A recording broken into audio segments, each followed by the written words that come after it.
movieweb.com.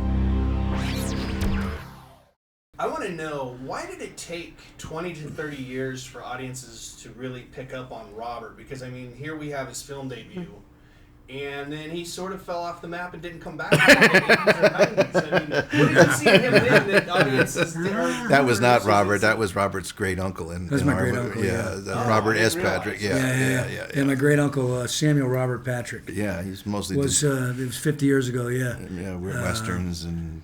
Yeah, he was a great actor. He was a great actor. I was going to say, you look so young. Did this guy keep you in formaldehyde? No, that was it. It wasn't really him. There's a similarity between them. Yeah, and I actually had so much work done, but back when I started the X-Files in the early 90s, I was already in my late 70s at the time, so I've been around a while. Well, I was going to say, what was it about this film that was so controversial that we couldn't see it until now? Well, it was controversial because... it was more of a studio problem. Studio cutbacks. Louis Q. Goldstone had a fight with M. Eric McCormack and couldn't get a contract, so he just canceled the whole deal. Gone. Destroyed all the prints. I mean, fortunately, some construction workers just found it buried in a construction site here a few months ago, so we have a print now. And the print was just completely dirty, right? You guys had to go in and restore it. We had to restore it at the Academy. It was pretty good. I mean, it's pretty clean. I mean, they wrapped it in a lot of wax paper, so I kind of kept it preserved, I think, for all those years. Yeah. It's amazing. And now with you came in and did voiceover work, right? Is that what happened? I kind of came in and did a little voiceover work, and I think there might be some inserts of some. Was there anything used for the? No, we actually used most of the original. But I mean, the sad part of it was his uncle, had been doing mostly Westerns and biker kinds of things, and this was his first chance at a real different part that would show other sides of him, some different colors, some vulnerabilities. And the poor guy, he never got another chance. That was it. This was his last movie. So, sad. Gone. Yeah. I was going to say, so this movie really honors his memory. Oh, yeah. Fantastic. Yeah, and ironically, Eric McCormack, his grandfather, his grandfather was M. Eric, was a contemporary of my great uncle. Yeah. And who knew? Yeah. Because I've known Eric. I've known Eric over the years, but I didn't really realize that our ancestors had worked together before. Well, I was going to say, so that never came up in conversation that they had worked together, and there was this film out there that no one had seen. Yeah. Didn't know it because my great uncle wasn't really, was never really reached any sort of stature in Hollywood. Sad.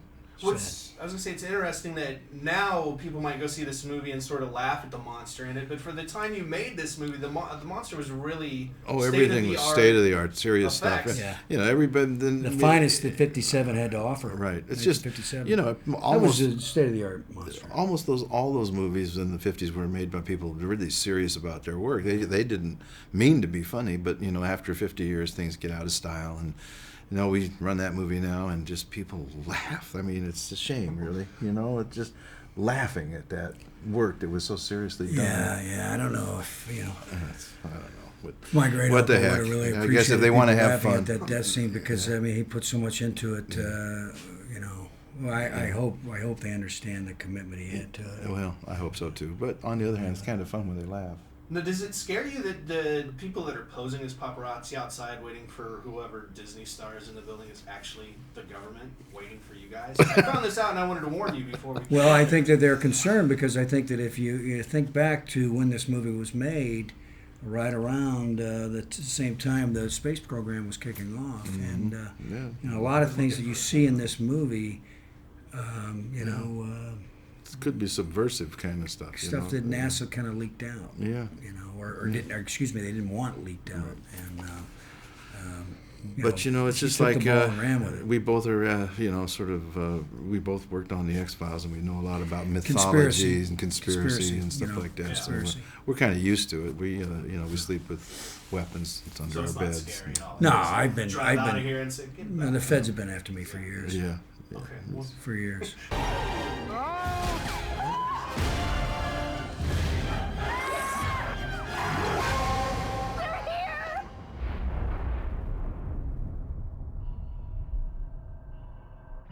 you ever wonder what's out there?